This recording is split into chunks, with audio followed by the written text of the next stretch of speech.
Ohio State officially has its starting quarterback. Ryan Day making the call on Thursday that Will Howard will be Ohio State's starting quarterback to begin the 2024 season. Not something that came as a surprise to either of us. We've been saying it really, I think, since those first 4 practices of camp, that it seemed like everything was trending toward Will Howard being the starting quarterback.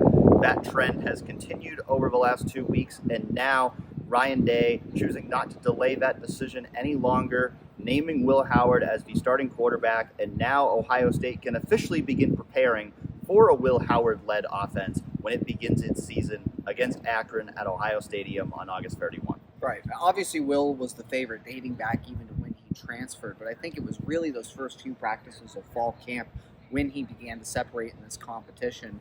And sort of, it was what Ryan Day and Chip Kelly said: take control of the offense, take command of the huddle, the leadership that he's shown. And now the reins are fully passed over to him.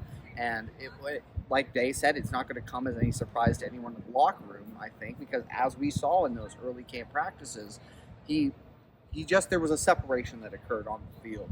And getting a starting quarterback named this early, especially when you compare how the competition played out last year going into the season, and feeling like that maybe held Kyle McCord back and delayed his development a little bit, it's good to have Will separate this early in fall camp. It never felt like a matter of if but when, I think, after that first week or so, and today was the win. So Ohio State has its starting quarterback now. Its offense can proceed accordingly, and I think that's only going to be a benefit for the team that they got this decided in the first 2 weeks of preseason practice. Well, that separation really is the key, because Ryan Day admitted on Thursday that at this time last year, he thought Devin Brown was going to be Ohio State's starting quarterback, and then Kyle ultimately ended up making a push in those last couple of weeks of camp to ultimately win the job, after those first 2 games of the season. But I think for Ohio State to just know who its starting quarterback is going to be, I think that's a really beneficial thing. And I really do think it has more to do with Will than it does the other quarterbacks in the room. And I think they like what they've seen from Devin.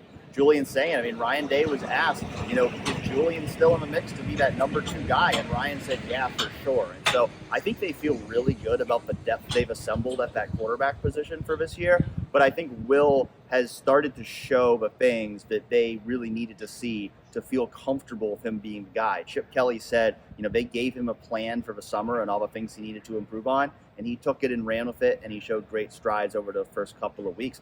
We heard Jim Knowles say, he's shown he can make all the throws. He's throwing balls with pinpoint accuracy, which frankly was not something we saw in the spring. But I think we started to see it more in the practices that were open to the media. I think the fact that he's been named the starter now suggests that that's only continued to more and more be the case since the last time we got to watch practice out here a week ago. And so I think there's reasons to feel good about Will Howard being Ohio State's starting quarterback just based on everything everybody's saying about him.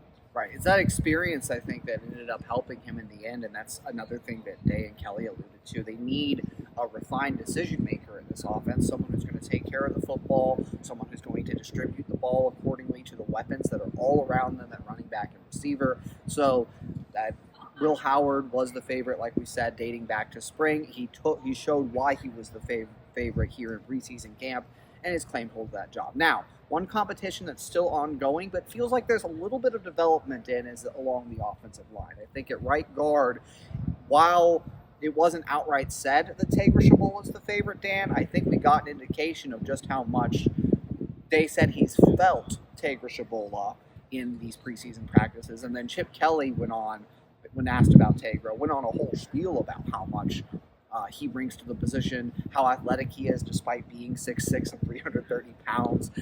He says he likes having big people on the offensive line because big people beat up on little people, which I thought was a pretty funny quote. But Tegra was really getting a lot of praise today. Offensive line hasn't been sorted. It's as much to do with illness that's been in that position group as it is the players. Ohio State's really just getting kind of healthy again, getting through some of that sickness this week. But Tegra has clearly started to take some strides here.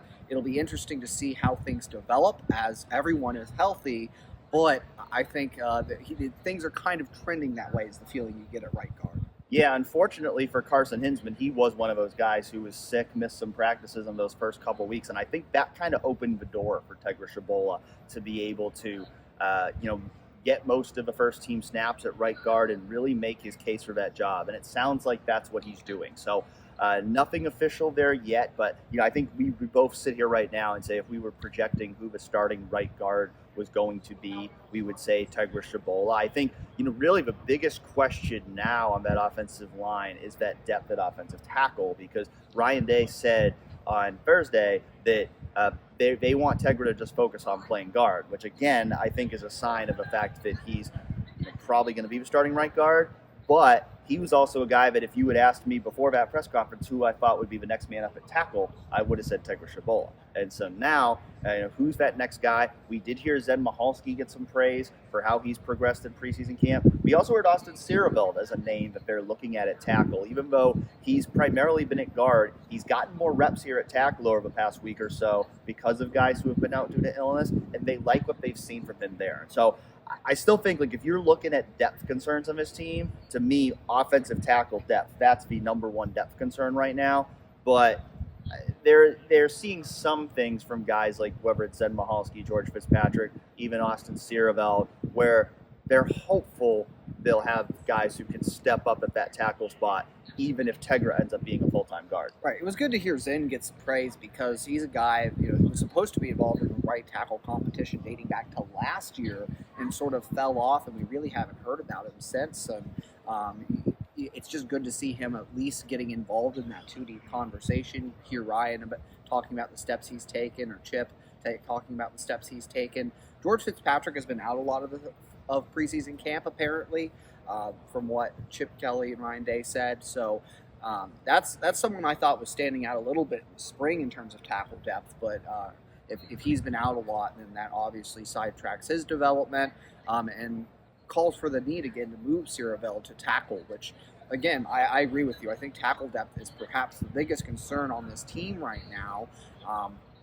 But on the interior, I think things are looking a little better depth-wise, with Tegra stuck a little more permanently at guard now. You have Luke Montgomery, you have Carson Hinsman, and Luke Montgomery is also taking reps at center, we've seen, and that was discussed a little bit by Chip Kelly on Thursday. We've seen, obviously, Josh Padilla work there. So there's I think you can feel a little better about the interior depth that Ohio State has, at least. And like Chip said, 8 guys is kind of what you need. You need your 5 starters, you need 1 backup center, 1 backup guard, and 1 backup tackle. And so that backup tackle spot, pretty uncertain, but I think they have good candidates at center and guard to back up. Today was also our first opportunity to hear about how the scrimmage went from Ohio State's coaches, and I think the biggest thing that stood out to me was when I asked Ryan Day about who the scrimmage standouts were. He said Emeka Buka was the offensive player of the game, but no surprise there. But he said Arvell Reese was the defensive player of the game. You just wrote about Arvell Reese for Thursday morning. That proved to be very well timed, because we heard Arvell get a lot of praise from both Ryan Day and Jim Knowles. Jim Knowles was on Big Ten Network last week, and when he was asked about young players to watch on his defense, Arvell was the first name out of his mouth. So he's becoming a guy, more and more of a guy to watch this year. We've talked so much about, Cody's going to be that Mike linebacker. Sonny and CJ are the guys fighting to play, whether it's at Will and Sam. We expect them to be the top 3 linebackers. But the way they're talking about Arvell Reese, it sure sounds like they might have to find a way to get him on the field too. Yeah, 2 deep at least. You brought it up after the press conference. There could be a battle there between Gabe Powers and Arvell to see who actually is that backup Mike linebacker. So the linebacker depth is one that I think maybe we undervalued as a strength in the past for this team, but they've got, I mean, that's 6 guys that they feel really good about. I think yeah, 5 guys. Five But we've also heard good things about Peyton Pierce. Yeah, I've also heard good things about Peyton Pierce. That's true. Freshman coming in out of Texas, and so there's a lot of, I think there's more and more to like about this linebacker room day to day. I think the top concern depth-wise on the defense, and Jim Knowles addressed this again on Thursday, is at safety. You feel really good about that top 2, Caleb Downs, Lathan Ransom, should be one of the best safety combos in the country back there deep. But after them, you have Malik Hartford, who, again, is taking some strides in year 2. And right now, the name emerging as kind of the other guy on the second line of that depth chart is Jalen McClain, the freshman. Kind of maybe passing Jaden Bonsu and South Carolina transfer Keenan Nelson Jr. a little bit, because, Jim Knowles basically said it on Thursday, said that Jalen has stepped up as a guy who will need to be ready to go this year. And we've seen it in fall camp. I think we've been very impressed watching him. even dating back to the spring game, he had that interception. So Jalen McClain, I think, wasn't the most heralded recruit in this class, but is starting to emerge, and also lost his black stripe early, so worth mentioning, in preseason camp. He's a guy that started to emerge as one of maybe the less heralded recruits of that 2024 class that could see the field this year as a backup safety. The one position battle we really didn't get any clarity on Thursday was punter. Ryan Day said they have not yet made a decision who will be that punter between Nick McLarty, Anthony Veneri, and Joe McGuire, so that is still to be determined. We did hear him list out some options at kick and punt returner. He said Emeka Buka can be an option at both kick and punt returner. He also listed Carnell Tate and Travion Henderson as options at kick returner, as well as Brandon Innes and Jeremiah Smith as options at punt returner. A little bit interesting to kind of hear those names at kick returner because we haven't seen any kick return practices. A lot of times you kind of think that maybe they're going to look for a guy who's not a starter to be out there as the kick returner, yet the three guys he named are all guys who are expected to play major roles on offense. And so I think that, does suggest, one, they want it to be a guy they can really trust in terms of ball security. Maybe two, the fact that they have 2-star running backs, the fact that they have, 4 guys we expect to be star receivers, maybe that makes them a little more willing to put those guys out there on kick and punt return, knowing that they have a depth of guys who are really talented at those two positions. Right, and that's the kind of the indication you got from Ryan Day in this press conference, is it might be more of a rotation of guys at those positions because, they have people they feel confident in catching the ball. They have a lot of weapons, obviously, on the offensive end primarily. That's where these guys are all coming from. So they have a lot of weapons that they feel can be dynamic in space and make those kinds of plays. So that's another. I'll be interested to see who takes the first return reps. We obviously heard Brandon Innes say that he really wants a punt return touchdown this year. He has to get one. When we talked to the receivers last week, so that's a low key battle, but one that's interesting to see who exactly gets the reps there. But just interested to see how that plays out going into the fall. Now, if you're looking for more coverage from a loaded press conference today, we've got lots more of it on 11warriors.com. We've got presser bullets from all 3 coaches. We're going to have a lot more content regarding Will Howard becoming the starting quarterback, and as well as what they're talking about regarding the quarterback depth behind him. So stay tuned with us over on 11warriors.com for a lot more coverage of Ohio State preseason camp, as we are now just 16 days away from Ohio State's season opener. So Ohio State football season is fast approaching, and we'll be covering it all here on 11 Warriors, on 11 Warriors YouTube channel, and we'll catch you again next time for another episode of Press Coverage.